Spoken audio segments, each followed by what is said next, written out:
Carlos Nelson with Cascade Media Group, and today we're on our political channel, and we have Kansas City Councilman Jonathan Duncan on the show today. Welcome to What's Up, Kansas City, Jonathan. Carlos, thank you for having me. All right, so you know the drill. Let's go back to kindergarten and let's tell our audience, let them get familiar with who you are and some of the mentors and some of the people that help develop your personality and the whole ball of wax. The floor is yours. Appreciate it. Thanks for having me. What's up, Kansas City? Uh, Jonathan Duncan, City Council. I've been in Kansas City for about 15 years, but I'm from Newton, Kansas. If you know anything about Mexican American fast pitch, you've heard of Newton, Kansas. I grew up watching those games at Our Lady Guadalupe, where our church was. Um, but yeah, from Newton, Kansas, from a mixed family. Um, it's kind of crazy actually. So my my mom's grandmother's side, the Vietas, came up during the war from Mexico, from Guanajuato, and my grandmother married my grandfather, a black man, and Oscar Hall, and it was quite the from what I was told, it was quite the controversy of both families. And so my great great grandfather started Hall's Chapel, which is still existing. It's the oldest AME church in the state of Kansas. And my dad is a short, squatty white guy. And so so it was growing up. It was interesting because Newton's small enough that everybody knows your mom, your dad, your auntie. They know your grandparents. They know what they did. And so, everyone knew who you were. But when I left Newton, I realized that, not everybody knew who I was. Not everybody knew, my background or where I was from. And especially when I got into the political arena, people were like, why aren't you saying that you're Latino? Why aren't you saying that you're black? Is that something that you don't care about? And for me, it was always about what was I about? Who was I about? And who do I represent? And what am I about? Who am I for? Um, you know, my mom growing up. Being an Afro-Latina, she would tell me often that it was hard, especially being in a small town, feeling like she wasn't enough of either, being reminded that she was mixed. And so she instilled into me, you know, be about who you're about. Be about what you're about. Don't sit here and rely that you're going to be go with this crowd or that crowd. Be you and be 100% you because you're beautiful and you're enough. And so, that took some leaning into, especially when I got into this arena. Um, it was different. So growing up in Newton, middle class household, my dad was in the military, and the only way we were going to be able to pay for college for me. So in 2003, I joined the Kansas Army National Guard to pay for college. And shortly thereafter, I found myself in Iraq in 2005, deployed and extended in the surge, part of the longest deployed unit of Operation Iraqi Freedom. We lost a lot of people, and it was something I didn't think I was going to come home from. And when I did come home, I didn't know what I was going to do. So decided to go back to college. I went to University of Kansas, where I started organizing veterans and realizing that I was not okay.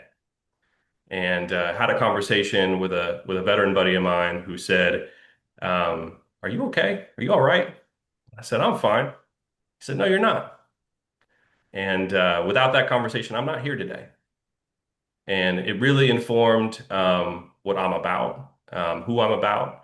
It made me kind of realize this global arena we find ourselves in, and that so often, in our hometowns, uh, global conflicts are going to find you one way or another, um, and kind of placed me in the middle of of of everything, right? So how do you consider yourself not just in the middle of the map, Kansas City or in Kansas, but how do you consider us in the United States in these global conflicts? They touch us all, and um, being being real close to the fact and the realization that Army recruiters, military recruiters, they're not in the nice schools. They're not going to be in Pembroke, right? Who are the people who are actually fighting these wars? It is poor and working class people, predominantly black and brown folks who are sent overseas to kill black and brown folks, to profit folks who uh, control everything about our lives. The people who are behind the folks in Washington who now are removing our health care. Why is our healthcare tied to our job? Well, we're the only developed nation where that's not the case, right? So it all kind of clicked for me, realizing that when I was sent overseas to fight America's interests, that America's interests didn't include me, and realizing that this whole thing was too big for me to try to combat by myself. And so looking to the people to my left and to my right, which is the only thing that mattered when you were overseas and in war, and finding the folks who were going to help me change the immediate world around us. And so we did that at KU. We completely transformed the admittance policy for folks who were deployed. We created networks where if your Veterans Administration benefits were late, that we would talk to landlords, we'd help people pay their rent. We got book deferment to ensure that you got your books even if you didn't have the money to pay for them. And those are the little things that we did, as well as starting the first Veterans Day 5K that was focused on mental health and normalizing the fact that PTSD or just post-traumatic stress, because it's really not a disorder, is part of a whole mental health arena that a lot of us were told that you weren't allowed to experience, you weren't allowed to express. And I tell people often that, I'm what PTSD looks like. And when I was diagnosed with PTSD, I remember just telling the doc, I was like, okay, great. Now we know what it is, so we can fix it. And then realizing that they didn't tell you in the recruiting video that this is something you're going to have to deal with the rest of your life. So fast forward to 2020. I'm living in Kansas City. I worked for the Veterans of Foreign Wars National Headquarters. I was director there, and we were working from home. And I have a friend who is organizing with the tenant union, Casey Tenants. And at the time, Jackson County said it's too dangerous during this pandemic to convene eviction court in person, but it's not too dangerous to convene eviction court virtually and evict people in the middle of the winter during a pandemic. And they were looking for people who were going to shut down virtual evictions. I said yes to that. I was working from home anyway, so let's get into some good trouble. And from there, I kept saying yes to the organization, and they asked me to run for the city council seat. And I said, does it really have to be me? And they said, yes, it really has to be you. And so I ran, and we unseated a 20-year politician in the process. Who So, did you unseat? what's that? Who did you unseat? Dan Tarwater, former Jackson County legislature over 20 years. All right. So now let's talk about some of your policies. What do you, what do you want to see happen in your district specifically, and then overall Kansas City? Yeah. So the sixth district, the boundaries have changed. Um, this is the first term that these new boundaries exist. So the sixth district now is essentially the plaza all the way to Martin City to the Cass County line, from state line to Troost until you hit Bannister Road, and then it's from state line to Highway 71 or 49. And so Ruskin and it is now not a part of the district where it used to be, which now means that the sixth district is the second widest and the second wealthiest district in Kansas City, second only to the First District, which is up north on the Liberty Line.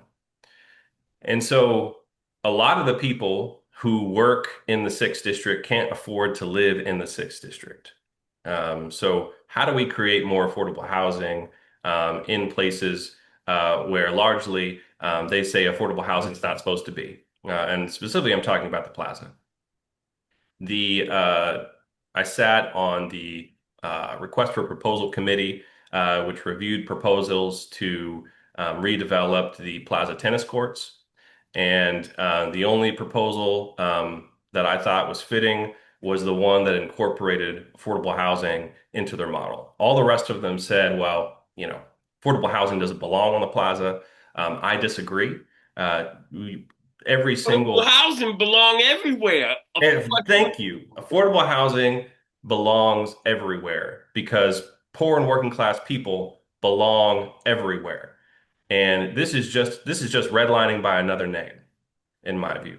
I So like your approach. you think about the people who clean the plaza, who make the food, who deliver your food, who make the plaza something that everybody wants to enjoy. That's the backbone of the plaza. Where are they supposed to live? Right now, many of our people are living in Raytown and the outskirts because they can't afford to live in Kansas City any longer. That's not just a sixth district issue. That's a Kansas City issue.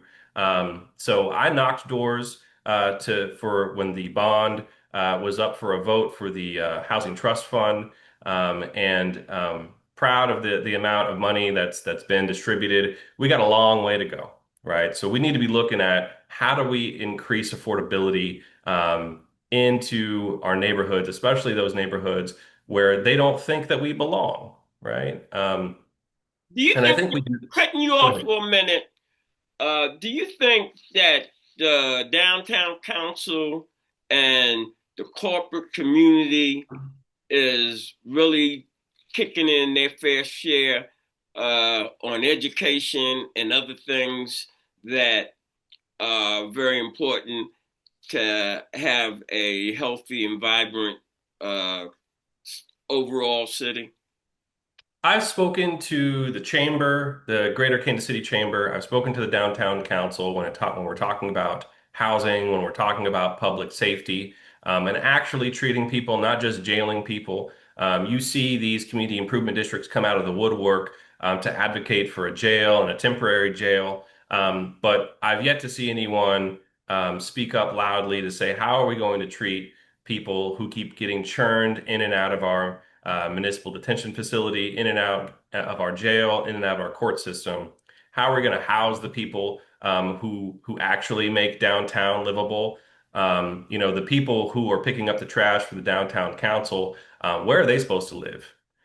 So no, in short, the answer is no. But I am having those conversations. I know when I was elected, people thought I was going to show up to City Hall with a beret and an AK-47 on my back, like Che Guevara.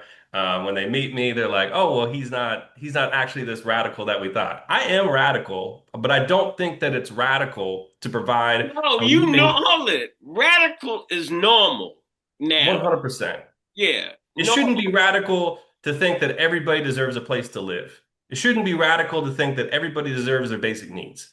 The fact that that's radical shows that we've lost the plot. How important is it for you to build a consensus with your fellow council? I've actually been able to find ways that we can work together on certain issues. The public safety sales tax, I was against. I was the only city council member who voted no publicly, and I was the only city council member who came out no because it's largely going to fund a municipal jail without a rehabilitation plan. But I'm working with the mayor and my colleagues on a community resource center that would be separate from the jail, that would actually provide treatment, that would provide a suite of services for the court to get people access to care and divert them away from a jail so that we can actually start treating the underlying causes. I traveled to Miami with some colleagues as well as the Department of Corrections and our municipal court to review the Miami-Dade Criminal Mental Health Project, which treated folks and they reduced the amount of people going into jail from 76% to 20% by treating folks. Imagine that. It's cheaper and it's more, and it actually solves the issue when you treat folks rather than simply put them in jail. Um, but I'm not afraid to stand on an island because what's right is right. And if no one else is going to speak up, that's what we're there to do. I never understand when people get elected to an office and they get all meek and quiet. It's our job to stand up and call it what it is. We should be saying this is right, this is not right. Why are we doing it this way? And the people with money and the people who are used to having it their way will say that it's crazy, will say it's radical, will say, here we go, Councilman Duncan with his crazy ideas. But simply the amount of money that we're going to spend on a jail, a temporary jail, as well as a holding facility in KCPD headquarters is astronomical. We're talking about $800 million that we're going to put towards jailing people when we only put $50 million to housing people. Make that make sense. Why do we always got money to jail people? We don't got money to house people. That's not right. And we should say that it's not right. Well, that's a hard nut to crack because, from my perspective, the whole system is corrupt, right from DC right down to the local level. Uh, and when I say corrupt in a sophisticated way that skirts legality, and we're in such a situation where you have your loyalties to who feeds you.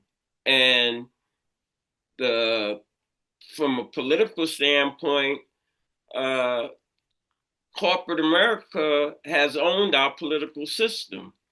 And that is, like I said, it's a hard nut to crack. But I, like you, that's where Cascade Media Group to give a voice to the voiceless. We're fighting the same fight, but we don't have the resources that the opposing squad has that is making a mockery of our country, uh, of uh, legality. How's it legal for this one and not this one? And all the stuff that the president is doing with this immigration, I don't even understand how you could have the audacity. You've been married to two foreign women. You've got 34 counts on you. You've got a whole lot of different things, and you pointing fingers at people, and you're saying no naturalization, and that trickles down to our local level. Mhm. That mentality. So, in closing, what would you have to say to our audience? Is there anything that you want our audience to know and how Yes. they can help you? Yeah. So, I mean, I think you're absolutely right. Right? But what is the source and the core of the corruption? And I think corruption just doesn't mean that you're profiting. I think it also means that you're being quiet when it's your time to stand. Morally corrupt. Yeah, there you go. And so, I made a pledge that I wasn't going to take any money from developers. I wasn't going to take any money for-profit interests that profit off, continue polluting our climate. And my campaign was funded by individual donors. And so, you know, being unbought and unbossed, like Miss Chisholm would say, is it frees me up to be able to say things that other people are afraid to say. I'm not looking for an endorsement, and I'm proud I'll probably never receive an endorsement from the Fraternal Order of Police. And I think that it's important. Slave patrol. Right? You, you I mean, want the endorsement, baby boy? I mean, what does it say? when we have a whole order whose only exists to skirt accountability and take limited resources to fund police helicopters. That doesn't make a dang lick of sense to me. But what I will say is that, I think especially today, it's easy to get lost, right? It's easy to get down and depressed. But what gives me hope is that Kansas City is full of people who are willing to put their time, their bodies, and their lives on the line to donate their treasures, to donate their bits of genius to improve our city. And I think that yes, the other side, they have the money, but we got the people, we got the numbers. And so, anything is possible if we organize. It's why I organize with KC Tenants. It's why I organize with Decarcerate KC. It's why I organize with Sunrise. And I will organize with anyone who's willing to put forward effort to change the course of our direction and to improve our everyday lives. You ask yourself about a problem, look no further to the people who profit off that problem and the people who suffer. As they always say, follow the money. Follow the money. I will continue to organize with the people who suffer, the people who profit. All they have to lose is their dollars. What we have to lose and what we have to stake is our very lives. And so it is no greater time than the present to find your neighbors, to find that organization, to join an organization and lend your voice because we have to fight back, right? And the thing is that the fruits of our labor we may never see. But we don't plant trees today so that we can enjoy that shade. We plant the trees today so that the next generation can, and that's exactly what I aim to do. That's what I try to do with my community, but it's hard because everyone is programmed to chase the dollar, and uh, Everyone sees themselves as the next Donald Trump. Everyone sees themselves as the next Jay-Z or Beyonce. But at the end of the day, what is that doing for us? What is that doing for your neighbor? What's that doing for your auntie or for your grandma down the street who can't afford her tax payment and whose shingles are falling off and who's getting a citation from the city because her paint's peeling? Like what are we doing for our neighborhood? And that's where my what concern we is. doing for our neighborhood, we selling our neighborhood to corporate America. Preach. Yeah, so uh, tell our audience how they can contact you. I am very accessible. I am on all social media platforms, Instagram, Facebook. You can contact me via email at jonathan.duncan@kcmo.org. I have staff who answer the phone, and if you do call my telephone number, which is 816-513-6265, I will return your call, and it will be my voice. That's what hold it. I love that about you and Roger. Uh, that out of all the council people per se, I call y'all talk right to y'all. All of this gatekeeper stuff, uh, you know, you won't be getting on my show because I ain't got time for that. But what I like what you have said that your goals are, and here at Cascades Media Group, we're here to give you and your constituents a voice to oppose and let our community know how you feel and how they feel about what's happening in their community. If you call me and you want me to be somewhere, I will show up if I'm invited. I will say that. All right. So, in closing, as we always close, when you invest in your community, you're really just investing in yourself. 100%. This is brought to you by Kansas City Business Association, working to improve our community.